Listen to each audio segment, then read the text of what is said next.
माला बनाने के लिए, हजारों दीपक चाहिए एक आरती सजाने के लिए, हजारों बूंद चाहिए समंदर बनाने के लिए, पर एक स्त्री अकेली ही काफी है घर को स्वर्ग बनाने के लिए। जागतिक महिला दिवस के इस पावन अवसर पर पहले आप सबका स्वागत और मेरा प्रणाम। आप सभी को जागतिक महिला दिवस की बहुत सारी शुभकामनाएं। सलामी प्राचार्य सब सारिका रावत मैडम से अनुरोध करती हूँ कि वो डॉक्टर पल्लवी परवरेकर बंसोड़े मैडम जी का स्वागत हमारा प्यार का प्रतीक देकर करें।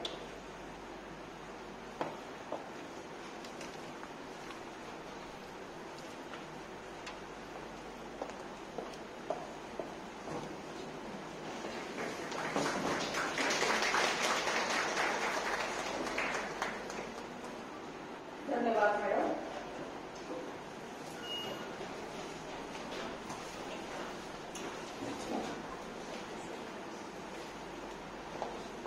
सारिका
है तो दिन रात बदल देती है। जब गरजती है नारी शक्ति तो इतिहास बदल देती है। भारत में लंबे समय से 8 मार्च को भारतीय महिला दिवस मनाया जाता है। इसके पीछे एक खास वजह है। वो ये है कि इस दिन 19वीं सदी में स्त्रियों के अधिकारों, अशिक्षा, छूटाछूट, सती प्रथा, बाल विवाह जैसी कुरीतियों पर आवाज उठाने वाली देश की पहली महिला शिक्षिका सावित्रीबाई फुले जी का स्मृति दिन होता है। दरअसल अंतर्राष्ट्रीय महिला दिवस एक मजदूर आंदोलन से उपजा है। इसका बीजारोपण साल 1908 में न्यूयॉर्क में हुआ, जब 15,000 औरतों ने मार्च निकालकर नौकरी में कम घंटों की मांग की थी। उन्हें बेहतर वेतन दिलाया जाए और मतदान करने का अधिकार भी मिल जाए। एक साल बाद सोशलिस्ट पार्टी ऑफ अमेरिका ने इस दिन को पहला राष्ट्रीय महिला दिवस घोषित किया। नारी शक्ति ने अपने विश्वास और संघर्ष के बलबूते पर अपने अधिकारों को पाने और समाज में सम्मान प्राप्त करने के लिए महान यज्ञ आरंभ किया, जिससे विश्व भर में नारी जगत में एक आत्मविश्वास और उत्साह संचार हुआ तथा यह दिवस अंतर्राष्ट्रीय स्तर पर मनाया जाने लगा। आज प्रमुख अतिथि के रूप में हमारे बीच उपस्थित डॉक्टर पल्लवी परवड़कर बंसोड़े मैडम जी का परिचय देना चाहूंगी। हथेली पर सूरज उगाता है, सुना था, देख लिया। उम्मीद मिल जाए तो मन हवा में उड़ जाता है, देख लिया। आप यहाँ पधारे, हमारे हौसलों को तो पंख लग गए मानो। अच्छे इंसान के साथ कैसे जुड़ा जाता है, देख लिया। डॉक्टर पल्लवी परवड़कर जी ने मुंबई यूनिवर्सिटी से मराठी में एमए किया है, डिप्लोमा इन प्रोफेशनल मैनेजमेंट किया है। एसएससीएफ मैनेजमेंट इंस्टीट्यूट मुंबई से आपको महात्मा फुले साहित्य सागर की उपाधि मिली है। महोदया, आप शब्दवेद साहित्य प्रतिष्ठान बसे की संस्थापक अध्यक्षा है। आकाशवाणी पर आपके जावे कवितांच्या गावा, साहित्य सौरभ, ग्रंथों पर ऐसी अक्षरे, रसिके, FM गोल्ड पर मुलाकात, अस्मिता वाहिनी, सम्मेलन पूर्व संकल्पना, मुलाकात प्रसारित हुए हैं। कुबेर यूट्यूब चैनल पर आपके भक्ति शक्ति, सामना गाय, पलसम, बोलते मां ये कार्यक्रम है। महोदया, आपको सारे विशेष सम्मानों से सम्मानित किया गया है। नेशनल अवार्ड रिसर्च मराठी ग्रामीण साहित्य अभ्यास के लिए महात्मा फुले टैलेंट रिसर्च अकादमी नागपुर से आपको गोल्ड मेडल मिला है। आपने बहुत सारे संस्थाओं पर और कवि सम्मेलनों में अध्यक्ष पद पर कार्य किया है। महोदया, आपको अनेक जगहों पर प्रमुख वक्ता और प्रमुख अतिथि के रूप में आमंत्रित किया गया है।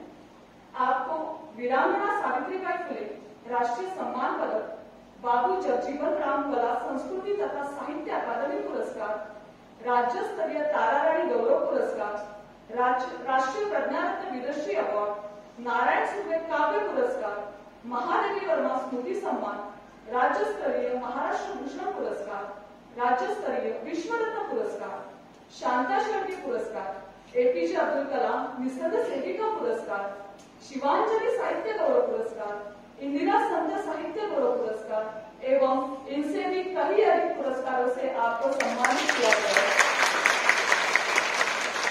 ऐसी भरपूर मौला, विशेषज्ञ, बहुमुखी व्यक्तिमत्व हमें अतिथि के रूप में मिले, ये हमारा सौभाग्य है।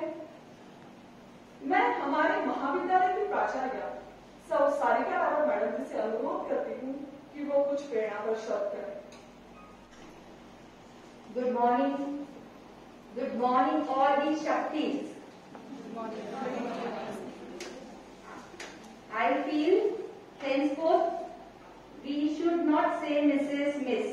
We should say Shakti Hemlata, Shakti शीतल, क्योंकि सभी में ये तो हम अभी महसूस कर रहे हैं, पर ये हमारा इतिहास ही बता रहा है कि नारी, ये नारी सिर्फ नारी नहीं, शक्ति है। तो at the outset I would like to thank almighty, क्योंकि इसी ईश्वर ने हमें जो जन्म दिया है वो नारी का जन्म दिया है। तो आप सबकी तरफ से मैं अपने ईश्वर का बहुत बहुत धन्यवाद करती हूँ कि उसने हमें जो जन्म दिया, इस धरती पर लाया, इंसान यानी नारी का जन्म दिया। कहा जाता था इतिहास में या भारतीय परंपरा में कि स्त्री है जो घर में तक सीमित रहनी चाहिए। कुछ काल बाद ऐसे हुआ कि स्त्री अगर सीखती है, पढ़ाई करती है, तो स्त्री एक अच्छा कुटुंब बनाती है या उसके कुटुंब की तरक्की हो जाती है। पर आज गर्व के साथ कहती हूं, ये शक्ति आज यहां तक पहुंची है कि अगर स्त्री के हाथ में देश भी हो, स्त्री के हाथ में बड़ी बड़ी जिम्मेदारियां भी हो, इतनी बखूबी निभाती है। आज ऐसे लग रहा है कि पहले ये होता था कि स्त्री यानी एक जिसमें ज्यादा शक्ति नहीं है, ताकत नहीं है, ताकतवर नहीं है, पर ऐसे नहीं है। स्त्री में हमें जो पेशेंस है, हमें जो जिद है, हमें जो लगन है काम करने की, हम जो ऊंचे ऊंचे सपने देख सकते हैं और उसके लिए उड़ान भर सकते हैं। आप देखेंगे तो थोड़ा सा अभी हम यहाँ स्त्री और पुरुष का ये नहीं करेंगे, ये भी गलत है, क्योंकि कुछ सालों बाद शायद पुरुषों की तरफ से भी आना चाहिए कि हमारा भी दिन हो, राइट। तो इसीलिए, और ये भी एक सच्चाई है, स्त्री की जरूरत है तो पुरुष भी उतना ही जरूरी है। मगर आप देखेंगे जिस जिस क्षेत्र में स्त्री ने कदम रखे, जो जो जिम्मेदारियां स्त्री ने उठाई है, वो जिम्मेदारियां बहुत ही अच्छी तरीके से बखूबी निभाई गई है। क्यों हम दूर जाए, क्यों हम दुनिया देखें। आज मेरी एनजी वार्ता, आज मेरी एसटीवी, आज मेरी पीबीवी, हम ये तीनों इंस्टीट्यूट देख रहे हैं। स्त्री यानी आप सब, हमने ज्वाइन की है और कुछ ही सालों में हमने इन तीनों संस्थाओं को बहुत ही अच्छी सफलता दी है। तो क्या ये सब क्रेडिट हमें लेना चाहिए? यस, ये सारी शक्ति, हमारी सारी नारी शक्ति यहाँ इकट्ठा हुई है। हमारे विचार, हमारे लिए जो हमारे बच्चे हैं, स्टूडेंट्स हैं, वो हमने अपने एक लक्ष्य रखा, ऑब्जेक्ट हमारा एम रखा कि नहीं, इनकी ही सफलता होनी चाहिए, और ये नारी शक्ति ने आज कर दिखाया। तो हमें दुनिया की मिसाल देखने की जरूरत नहीं है, बस हम अपने आप को देखें कि हाँ, हम भी बहुत ही कुछ कर सकते हैं, क्योंकि नारी शक्ति अजरामर है। लेकिन हम ऐसे ही तरक्की, जहां जहां जिम्मेदारी दी है, जो जो काम दिए गए हैं, वो अच्छी तरह बखूबी निभाते निभाते स्त्री अपने आप को भूल रही है, जो नहीं होना चाहिए। हमें भी एक जिंदगी मिली है, हमें भी हर पल का जो कल की खुशी है वो मिलनी चाहिए। आज भी हम जैसे सुशिक्षित स्त्री अगर घर में कुछ अच्छी चीज बनती है तो पहले होता है, पहले सबको, स्पेशली मेल फैमिली मेंबर्स को बहुत सारा मिले, अगर बच गया तो मैं थोड़ा सा खाऊंगी। ये एक छोटा एग्जाम्पल है। तो मैं यही कहूंगी कि आज के इस जागतिक महिला दिन के अवसर पर आप सब अपने आप को प्रॉमिस करो कि हाँ, मुझे भी जीना है, हाँ, मैं भी एक अच्छी इंसान हूं। अगर मुझे सफल बनना है, किसी को सफल बनाना है, मेरे पूरे घर की तरक्की करनी है, जहां मैं काम कर रही हूँ वो उस संस्था की तरक्की करनी है, तो मुझे भी अच्छा जीने का पूरा हक है। तो चलो आज से हम ये करें कि हमने बहुत अच्छी जिंदगी अपने लिए जीनी है। तो क्या मैं आप सबसे उम्मीद करूं? यस, हम बहुत ही अच्छा जिएंगे। वैसे तो एनजीबी, पीबीबी, एसटीबी इनको बोलने की जरूरत है। तो मतलब आप ऐसी संस्थाएं शायद ही कहीं देखेंगे तो आया हुआ दिन हम बहुत खुशी खुशी सेलिब्रेट करते हैं। हमारे पिकनिक्स, हमारे हम लोग मतलब टीचर्स का डांस वगैरह हम लोग करते हैं। डांस कंपटीशन में किसी को आगे जाने ही नहीं देते हैं। सारे के सारे प्राइजेस हमारे पास ही आते हैं। तो मैं यही कहूंगी कि सही मायने में हमारा एनजीवी, टीबीवी एंड एसटीवी स्त्री शक्ति है, नारी शक्ति है, और मैं बहुत खुश हूँ कि ये शक्ति मेरे पास है। तो सारे शक्तियों धन्यवाद। और मेरे सामने बैठे हुए आप सभी मान्य लोगों को नमस्कार। मैं अगर बयान किया और हिंदी दोनों मिक्स बोलूंगी तो चलेगा। Thank you so much. मी विसरण्याच्या अगोदर या ज्या निवेदिका होत्या, म्हणजे इतका सुंदर परिचय आजवर कोणी करून दिला नसेल तितका सुंदर त्यांनी केलाय। आणि टाळ्या ह्याच्यासाठी की निवेदिकाने किती बोलावं, केवढं बोलावं, किती मोजकं बोलावं हे त्यांच्याकडनं शिकायला हवं। अगदी थोडक्यात सांगायचं झालं तर श्रीखंडातल्या केशर काळी इतकं सुंदर निवेदन तुमचं आहे। सभी को मेरा नमस्कार। मैं सावित्री इस प्रोग्राम में स्मरण किया है सभी ने सावित्री जी का। ज्योतिराव फुले ने जो कहा है कि विद्ये विना मती गेली, मती विना नीति गेली, नीति विना गती गेली, गती विना वित्त गेले, वित्त विना शूद्र घसरे, इतके अनर्थ एका अविद्येने केले।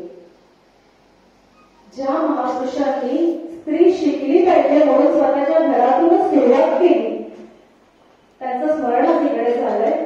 सावित्रीबाईंबद्दल आपल्याला मोजकं माहिती असतं की त्यांनी पहिली शाळा काढली, पहिल्या शिक्षिका त्या होत्या किंवा त्यांनी काय केलं आहे एवढं मोजकंच आपल्याला माहिती असतं, पण त्याच्या पाठीमागचा इतिहास आपल्याला माहिती नसतो।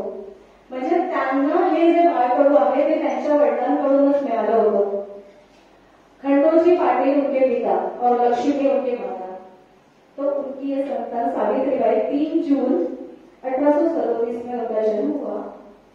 और शुरुआत की बात जो हम सोचेंगे ना तो खंडोजी पाटिल जो थे उन्होंने पहले से सुधार किया था समाज में। एक बंकू करके आदमी था, उसकी औरत शांता, उनकी बेटी मुक्ता। मुक्ता का जब जन्म हुआ तो बंकू ने उसको लेकर कुएं में डालने को जा रहा था।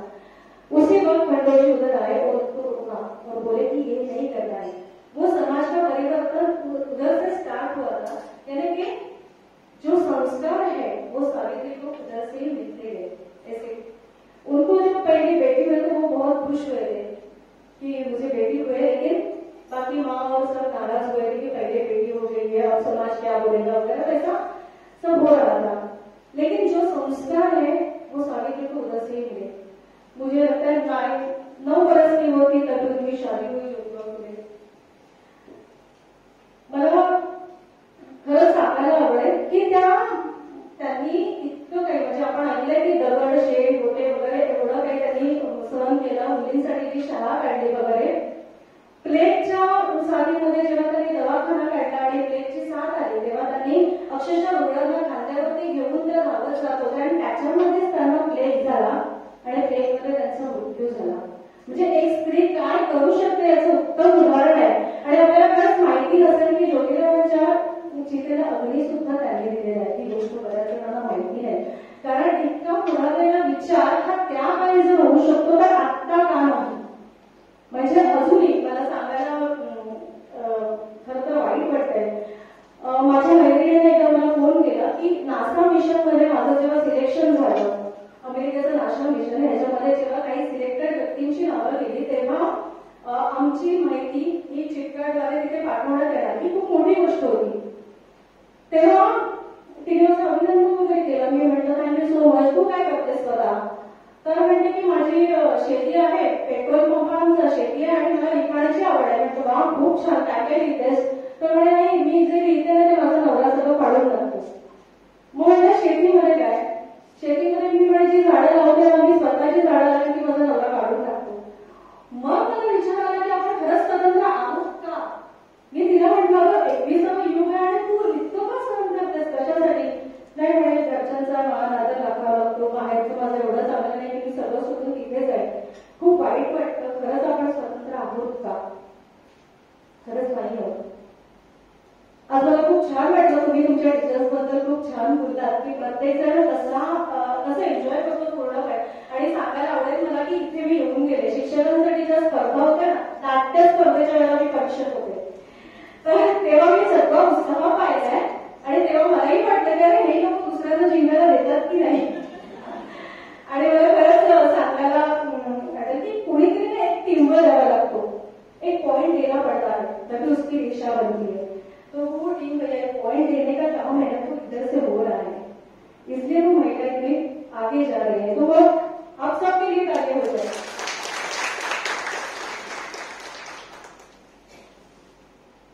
आमचे एक कलिग आहे,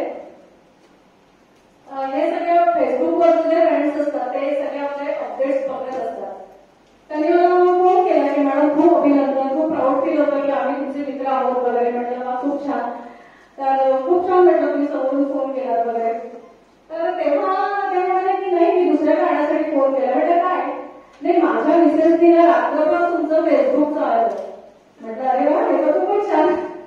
नाही म्हणे छान वगैरे काही नाही. ती म्हणाली की बघा मी तुमच्यावर किती लक्ष ठेवते, दोन्ही वेळेला तुम्हाला जेवण वगैरे काय हवंय वगैरे सगळं बघते आणि मी बाई घरात तरी असेल का? ये कुछ करती होगी कि नहीं करती होगी. उससे अच्छा तो मैं हूं कि मैं घर का ख्याल रखती हूँ, सबका ख्याल रखती हूँ.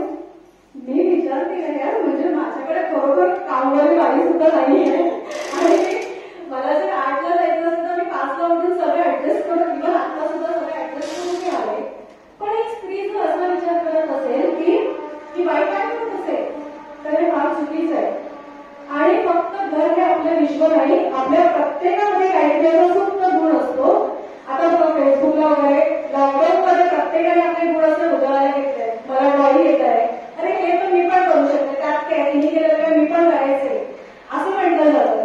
पण मी पण करायचं म्हणण्यापेक्षा मला हे येत आहे, मी करू शकते. आणि मग लॉकडाऊनमध्ये आपल्याला काहीतरी नवीन त्याला प्रत्येकी मधल्या बघायला मिळालं, हे खूप छान आहे. मला नेहमी असं वाटतं की मनाला सुरकुत्या न पडू देता प्रत्येकीने एक तरी छंद असा जोपासायचा जो माझा स्वतःचा आहे. मला हे करता येत आहे, मी पुढे जाऊ शकते, मी ह्याच्यामध्ये सुद्धा करिअर करू शकते.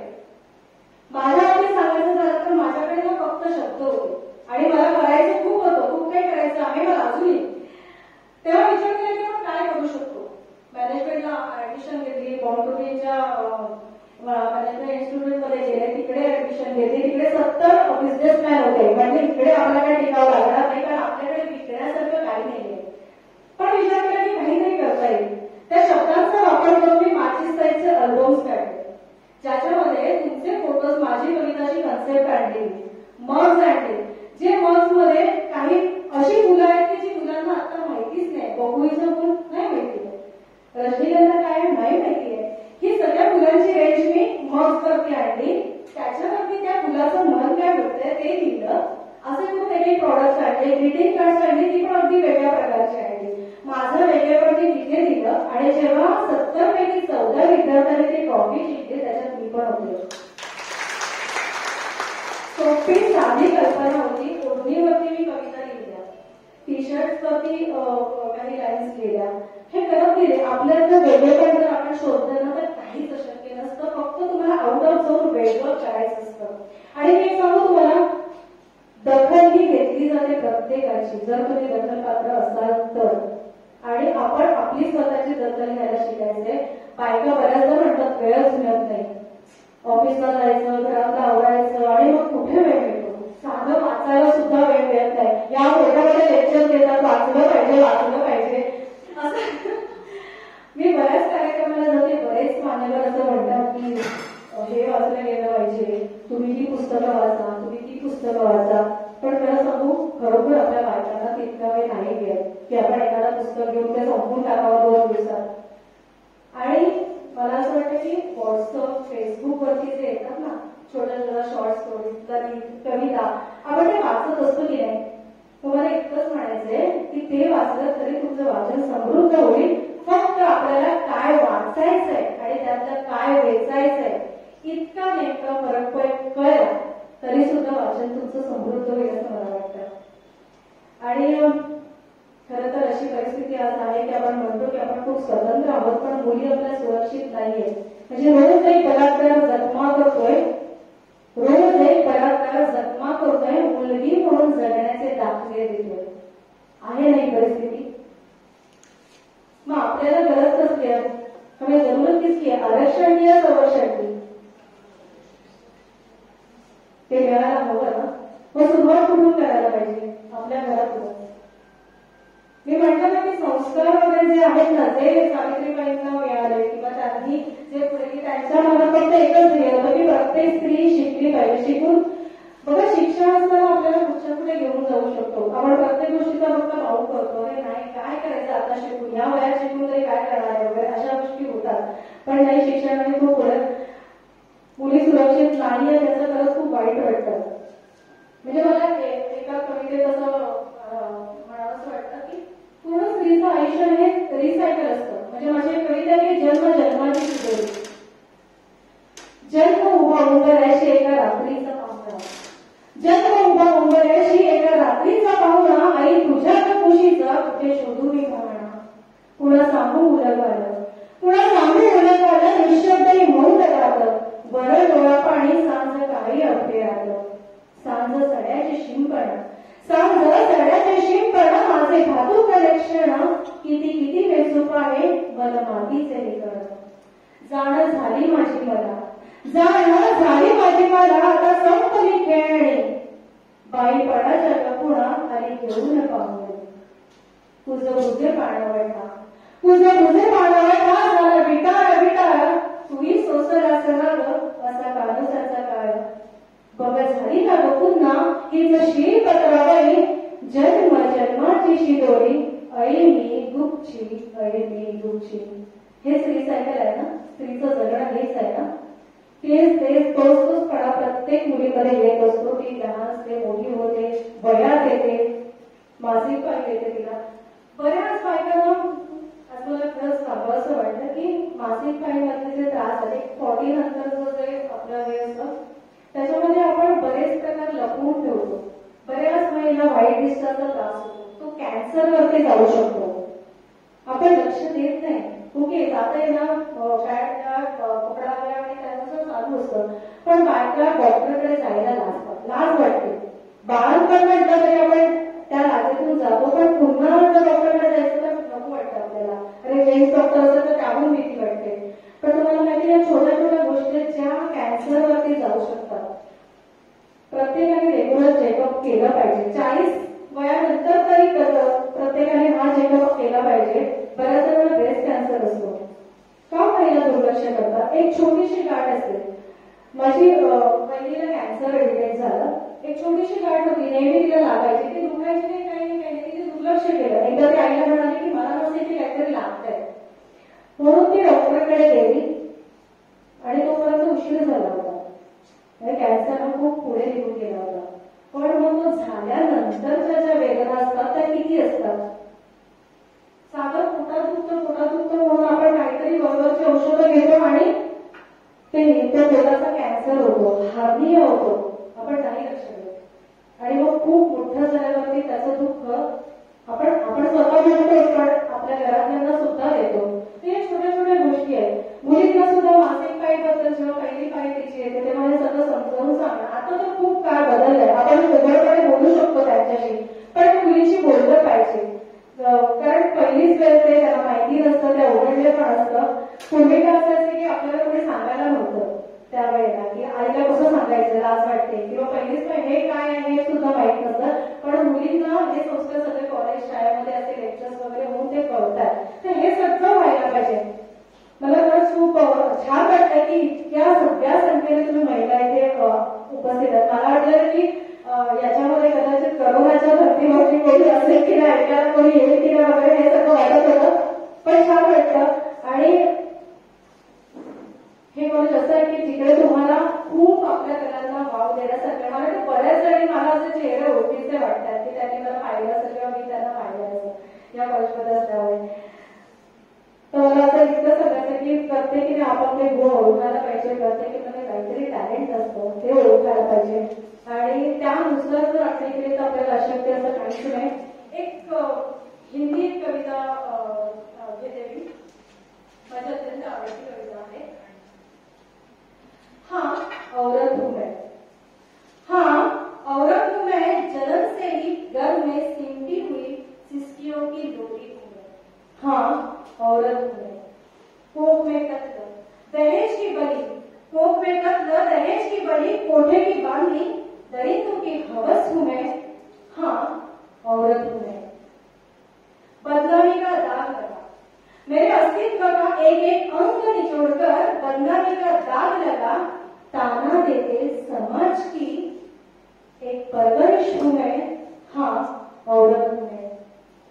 द्रौपदी और सीता, द्रौपदी और सीता, कभी आंगन की तुलसी, लक्ष्मी सरस्वती का प्रतिरूप हूँ मैं. इन खोखले दावों में पली सावित्री हूँ मैं. हाँ औरत हूँ मैं. सौगात में बहुत कुछ मिला है, सौगात में बहुत कुछ मिला है. जिंदगी जीती रही सबकी खातिर, जीती रही सबकी खातिर, कभी खुद से न मिल पाई ऐसी बदनसीब हूँ मैं. हाँ औरत हूँ मैं. हाँ औरत हूँ मैं.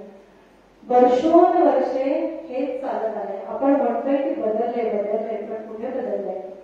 अजूनही मुद्दा घेतला जातो बऱ्याचशा गावामध्ये.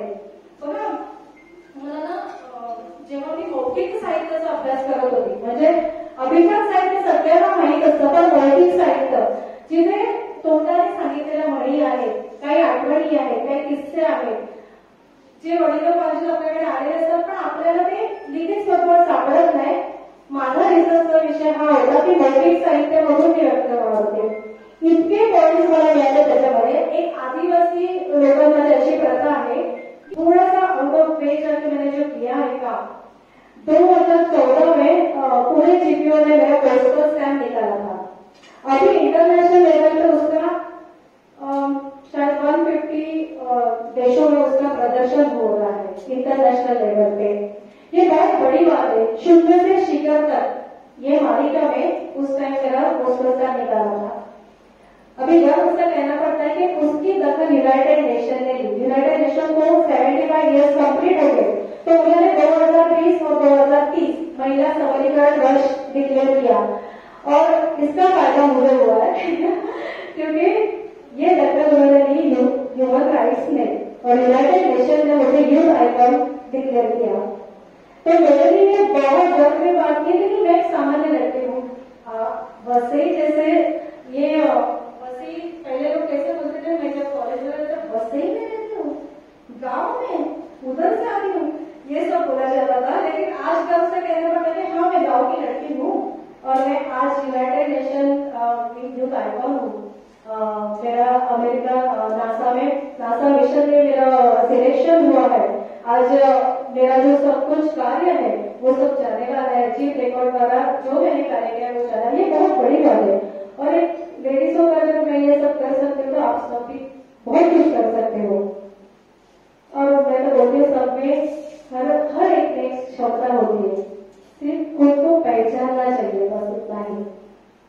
मुझे ये सब करना था, तो मैंने एक संस्था स्थापित की, शब्दले साहित्य प्रतिष्ठान करके. हर वर्ष एक साहित्य संमेलन, एक मराठी गझल मुशायरा का प्रोग्राम, कवितेची गझलेची कार्यशाला, स्कूल के बच्चों के लिए कवि कथा निबंध स्पर्धा, ये सब प्रोग्राम्स मेरा वर्ष भर का रहता है. लेकिन इससे क्या होता है, राज्य भर से लोग आते हैं. मुझे कहने में बहुत आज अच्छा लगता है कि लास्ट टाइम हमारे यहाँ झांसी से लोग आए थे, झांसी से, और उन्होंने उधर से मेरे लिए झांसी की रानी का सिंबल लेके आए थे. तो मेरे लिए वो बहुत बड़ी बात है, क्योंकि जलगांव में जब हिंदी सम्मेलन हुआ तो उसकी अध्यक्षता मेरे पास थी. उन्होंने तब मुझे आवाज सुना था, उसकी दखल ली थी, और दखल लेना बहुत बड़ी बात होती है. कि मेरे लिए वो झांसी की रानी का जो सिंबल है ना, तो वो बहुत प्राउड फील करता है कि मेरे पास ये है ऐसा करके. तो ये छोटी छोटी घटना रहती है. अधोरेखित करके मेरा दिवाली अंक है, उसका संपादन मैं करती हूँ. कुछ अलग देने का मेरा प्रयास रहता है, क्योंकि दिवाली अंक का भी ऐसा है कि अभी दिवाली में कोई पढ़ता नहीं है, डिजिटल सब हो गया है, तो वो कोई पढ़ता नहीं है. लेकिन मुझे ऐसा लगता है कि जो होता है ना कि जूना पुराना जो होता है ना, वो हम लोग संभाल के रखते हैं. औरतों को बहुत अभी घर में तो साफ सफाई करेंगे ना, तो उसमें जो भी चीज मिलती है ना, अरे ये हाँ उसकी कुछ जरूरत नहीं होती, फिर भी हम लोग रखते हैं, हाँ ये रहने दो, कभी तो आएगा काम में, ऐसा करके। तो दिवाली अंक का भी कैसा, पहले कैसा होता था कि दिवाली अंक घर में आना एक बहुत बड़ी बात मानी जाती थी, गर्व की बात मानी थी कि हमारे पास दिवाली अंक है। सबके घर में नहीं होता था, लेकिन जिनके पास लोग बोलते हैं हाँ हमारे पास दिवाली अंक है, ऐसा करके। तो मुझे जो छूट रहा है ना वो सिमरने का बहुत शौक है, तो मैंने वो अदर की दिवाली आज उसका अभी ये साल का भी उसने 2 प्राइज दिया है, कृष्णकांत पुरस्कार उन्हें यशवंतराव चव्हाण प्रतिष्ठान का मिला, मुंबई वृत्तपत्र लेखक संघ का भी पुरस्कार उसको मिला है, और बहुत सारे पुरस्कार। पहला ही अधोरी तिवारी हमको 75,000 का अवार्ड मिला था पंडित का।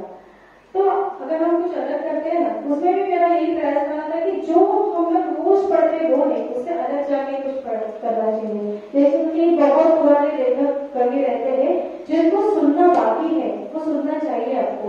मेरा यही प्रयास रहता है कि सम्मेलन में भी जो भी आते हैं मान्यवर, जिनके पास बहुत सारा ज्ञान है जो वो हमें दे सकते हैं, आजकल के बच्चों को वो मिलता नहीं है ज्यादातर, क्योंकि बच्चे ज्यादातर सम्मेलन में इस जगह जाते हुए नहीं रहते।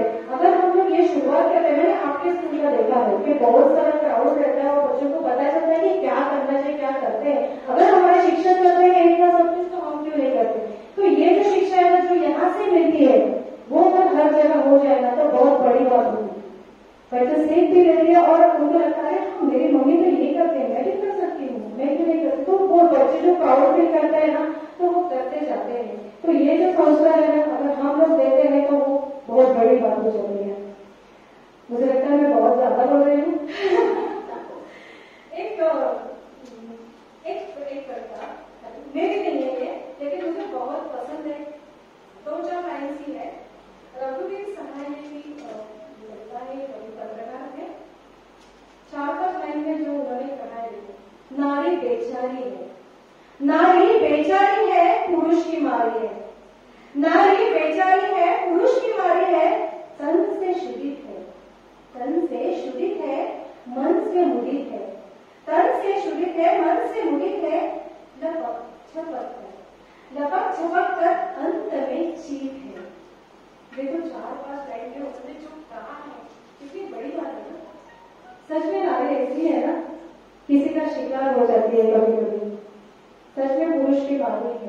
हम लोग बोलते बहुत स्वतंत्र हो गए, ये कर सकते वो कर सकते, लेकिन घर में जाके वही करती है, वो वही पुरुष का जो काम होता है वही करती है।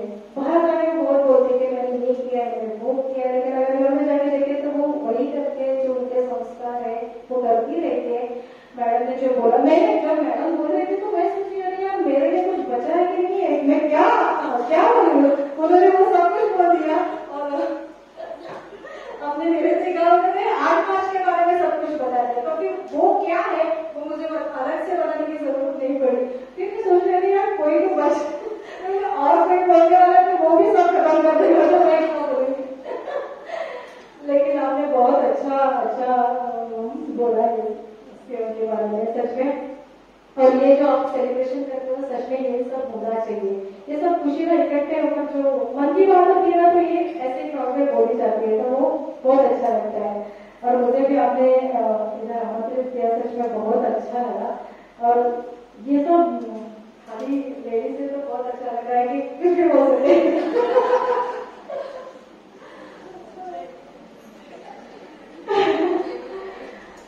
खरं अगदी 2 लाईन मध्ये सांगायचं तर अपने ही जख्मों की किराएदार हो, अपने ही जख्मों की किराएदार हो, कोई समझ न सका ऐसा किरदार हो। छू लेते हैं सभी को अल्फाज मेरे, छू लेते हैं सभी को अल्फाज मेरे, तभी तो हर दिल की तलबगार हूँ, हर दिल की तलबगार हूँ। Thank you so much. खूप छान वाटलं इकडे येऊन आणि तुम्ही इतका छान रिस्पेक्ट दिला त्याच्याबद्दल मनस्ते आभार।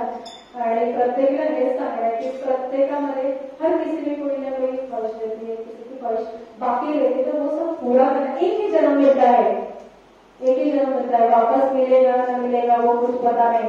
और ये जो स्त्री का जन्म होता है ना, देखो एक माता और एक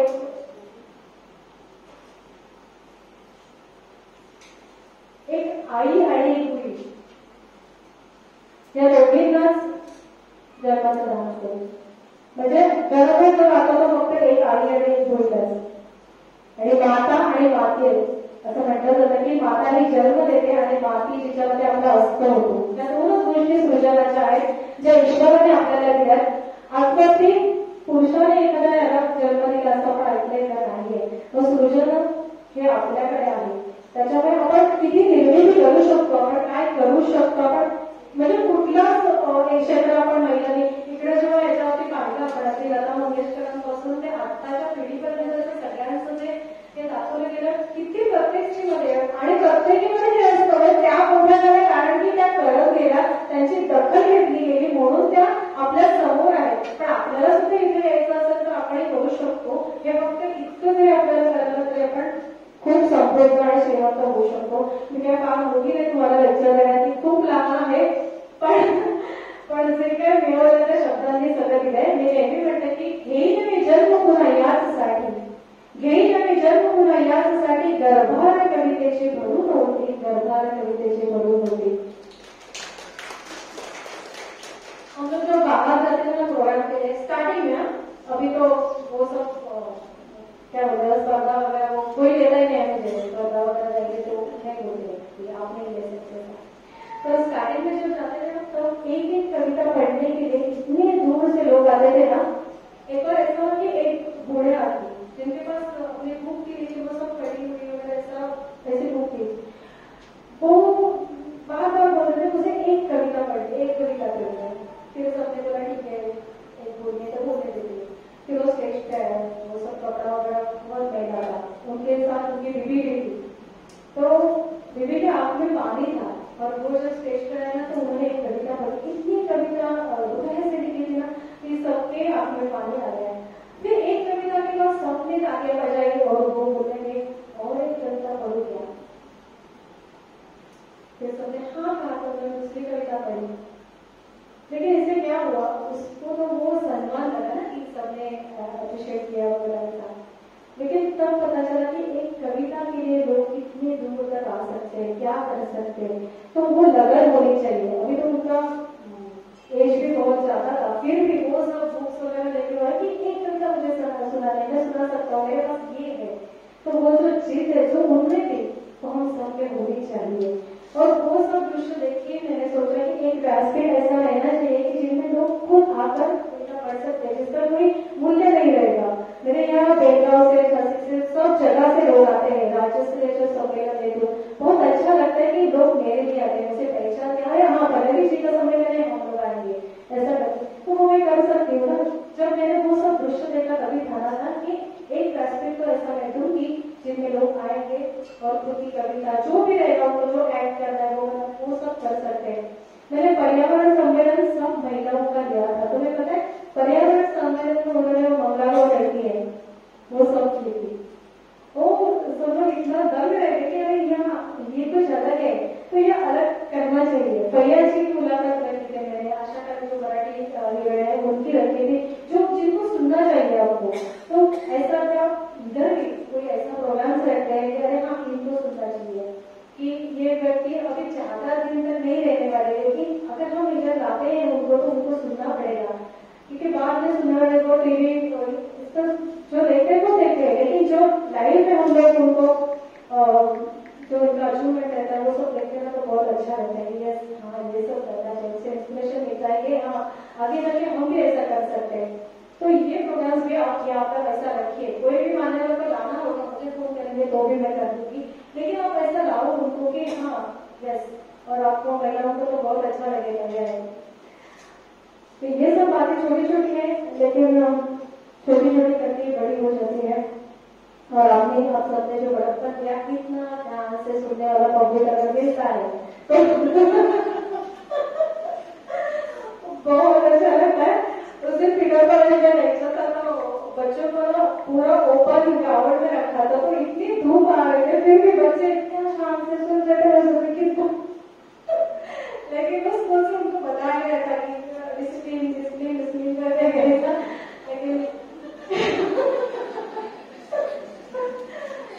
लेकिन सच में बहुत अच्छा लगा. दिल से शुक्रिया, मुझे याद बुलाया, इतना बड़ा कर दिया। Thank you so much. Thank you. धन्यवाद मैडम। मैडम, आपकी कविताओं ने सच में हमें विचार करने पर मजबूर कर दिया। एक स्त्री का जन्म और उस जन्म में वो क्या क्या सहती है, गिरती है, उठती है, फिर भी हिम्मत से आगे बढ़ती है, सबका ध्यान रखती है। वो जब सबका ध्यान रखती है ना, तब वो खुद अपनी जिम्मेदारियां क्या है अपनी तरफ वो भूल जाती है। वो जीती है तो सिर्फ दूसरों के लिए, अपने घर के लिए, अपने बच्चों के लिए, बस इतना ही, इतनी उसकी जिंदगी होती है। ये जो सवाल आपने उठाया है वो एकदम बराबर है, हमें खुद के लिए जीना चाहिए। और एक गांव की लड़की यूनाइटेड नेशन की एक आइकॉन बन जाती है, वो हमारे लिए सच में बहुत गर्व की बात है। मैडम, आपने एक बात कही कि हर लड़की को, हर औरत को शिक्षित होना चाहिए। हमारी सराहनीय प्रिंसिपल मैडम जी के मदद से हम यही कार्य आगे लेने की कोशिश कर रहे हैं, बढ़ाने की कोशिश कर रहे हैं, तो ये बात ध्यान में दिलाने के लिए धन्यवाद। मैं हमारी पर्यवेक्षिका सविता डिसूजा मैडम जी से अनुरोध करती हूँ कि वो कुछ शब्द कहें। My dear friends, you all are my friends.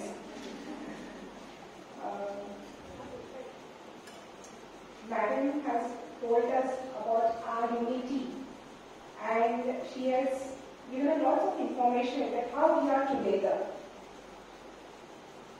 पण मॅडम आणखी काय जे काय करतायत आपल्यासाठी सुद्धा आणि आपल्या थ्रू समाजाचं काय कल्याण होईल यासाठी सुद्धा त्या विसरल्या सांगायला. आता रिसेंटली आपण एक छान संबंध काढलेला आहे, विकास सेवा बंध, आणि through that really we are doing very good work for the upliftment of those people. 3 गावं आहेत आणि त्या थ्रू आणि हे इन्स्पिरेशन मॅडमने आम्हाला सांगितलं आहे थ्रू आम्ही ती करायला सुरुवात केली. आणि मॅडम आम्ही तुमच्यासाठी आम्ही मोठे काही करू शकत नाही, पण आम्ही जे काही करतो आमचे प्रत्येक टीचर त्याच्यामध्ये इन्व्हॉल्ड आहे आणि मनापासून ते करतो. आणि त्या थ्रू मला वाटते छोटे छोटे आहेत पण असेच आपण मोठे काम करत जाऊ सोशल कॉजसाठी. आणि त्याच्यातून आम्हाला वाटते की आम्ही स्त्री असून सुद्धा घरची सगळे कुटुंबाची सगळी जबाबदारी सांभाळून आम्ही समाजासाठी काहीतरी करतो. इव्हन आमचा सापले निधी फंड आहे जो तो पण मॅडमनीच आम्हाला सांगितलेला आणि तो आम्ही आमच्या मुलांसाठी काढलेला आहे आणि त्याच्यासाठी आम्ही क्रायटेरिया ठेवलेला आहे. एक सिंगल पॅरेंट असेल तर अशा मुलांची फी भरली जात नव्हती आणि ते खूप डिफिकल्ट होतं त्याला फी भरायला.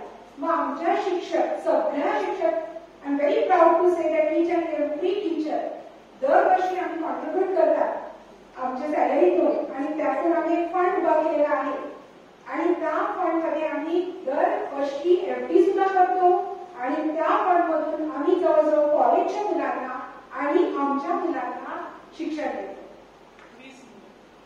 Yes, so we are very proud here as a महिला. म्हणजे आम्ही एक जसं मॅडमने सांगितलं की आपण शक्ती बोलूया आपल्याला आणि ही शक्ती आपण अशीच ठेवूया आणि ह्या इन्स्पिरेशननी ह्या आपल्या याच्याने जोरावरती आपण आणखी काहीतरी पुढे काहीतरी कामं करूया जेणेकरून आपण समाजाला काहीतरी आपण देऊ शकतो. आणि एक आपला आयडेंटिटी होऊ शकते त्या एनजीबीएस कॉलेजचे पीटीव्ही आणि एसटीव्ही हे मिळून आपण काहीतरी चांगलं काहीतरी करू आणि समाजाला देऊ. एवढंच मला इथे सांगायचं आहे. Thank you very much. धन्यवाद मैडम। नारी शक्ति का विजय असो। मेरे सामने बहुत सारी नारी शक्तियां बैठी है, अगर उनमें से कोई अपने विचार प्रकट करना चाहते हैं तो प्लीज आ जाइए। कोई बोलना चाहेगा आज के महिला दिन के इस अवसर पर? हमारी पर्यवेक्षिका शीतल कोरटकर मैडम जी का स्वागत कीजिए तालियों से।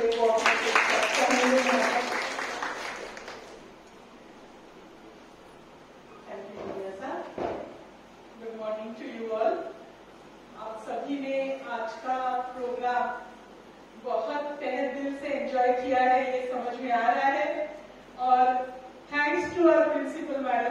उन्होंने कहा कुछ करेंगे हमारे टीचर्स के लिए, और जैसे ही वो बोलते हैं ना तो हम लोगों में बहुत ऐसी जागरूकता आ जाती है, क्या करें, और शुरुआत हो जाती है अलग अलग प्रोग्राम्स के बारे में सोचने की। तो जैसे मैंने कहा कि हमको प्रोग्राम करना है, हमारे शीतल वर्धक थे, फिर जिज्ञासा थी, उन्नति थी, उन्होंने कहा ऐसे ऐसे कर सकते ना मैम, ये हाँ, लेकिन स्पीकर कहाँ से आएगा? स्पीकर के लिए हमें इतने पता नहीं है कि इतने अच्छे अच्छे स्पीकर्स हैं भी, तो महिलाओं में कौन बोलेगा? तो हमेशा ऐसे होता है कि हर सफल पुरुष के पीछे एक महिला होती है, लेकिन आप सभी के लिए हमारे एक पुरुष शिक्षक जो है हमारे निखिल सर, उन्होंने हम लोगों को इतने अच्छे स्पीकर दिए आज के लिए। I should actually appreciate Nikhil. Today he has been multitasking from the morning because he wanted to make it sure that all the teachers are attending this program. So he said, "Don't worry, madam, I'll take the lecture first." So he came here, he saw that madam is comfortable here, he took the necessary pictures which he actually requires हमारे news जब newspapers में जाते हैं उसके लिए, and then he went back to his room. इसीलिए ये बहुत जरूरी था आप सबके साथ शेयर करना, क्योंकि it's not possible single handed. सिर्फ एक महिला होकर ये मैं कर सकती हूँ, इसके लिए हमें सबकी साथ की जरूरत है, और वो समाज के हर हिस्सों से आता है, जिससे हम सावित्री बन जाते हैं। That's all that I can say. Shrimati Taramay memorial academy से रानी मिस अपने विचार आपको बताएंगे, जो का तालियों से स्वागत है उनका। मैं नारी, बोलना मेरी पहचान है। क्या सचमुच यही मेरी पहचान है? हर वक्त सबने बोला, पिता ने बोला लड़की है बोलती बहुत है, पति ने बोला पत्नियों का काम ही है बोलना और हमारा काम है सुनना। क्या सचमुच मेरी यही पहचान है? मैंने ये कुछ लिखा नहीं है, ये मेरी भावना है जो मैंने आपके सामने व्यक्त की है। मैडम ने कहा कि पुरुष के बाद स्त्रियां जो हमारे प्रचलन में है कि पहले पुरुषों को खिलाया जाता है फिर स्त्रियां बैठती हैं। मैंने भी देखा है अपने नाना दादा के सामने, मेरी नानी ने भी नहीं खाया, मेरी दादी ने भी नहीं खाया, मेरी माता ने भी नहीं खाया, लेकिन मुझे गर्व है अपने पति पर कि वो मेरे बिना नहीं खाता है।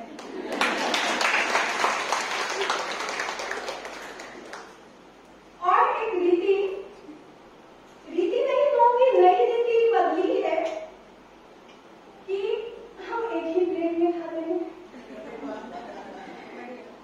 तो एक ये नई रीति हमने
हेमलता आडेलकर मैडम, सौ संगीता डिसूजा मैडम, सबका धन्यवाद। मेरे सभी सरकारी शिक्षक वृंद और अन्य कर्मचारी टीम का धन्यवाद। विशेष धन्यवाद श्री निखिल सर नायक का कि जिनके विशेष प्रेरणा से ये कार्यक्रम हमने यहाँ पे प्रस्तुत किया। धन्यवाद निखिल सर। सब शिक्षकों के लिए एक सूचना है कि डॉक्टर पल्लवी परोलेकर बनसोड़े मैडम जी की देहमुखी काव्य संग्रह अभी प्रकाशित हुआ है। तो मैडम ने आज इस काव्य संग्रह की कुछ प्रतियां यहाँ पे लाई है। वैसे तो मार्केट में इसकी प्राइस है 140 रुपया, लेकिन आज जागतिक महिला दिन के अवसर पर ये कॉपी आपको 100 रुपए में मिल सकती है। अगर आपको चाहिए तो आप आपके ग्रंथपाल से संपर्क कर सकते हैं। धन्यवाद।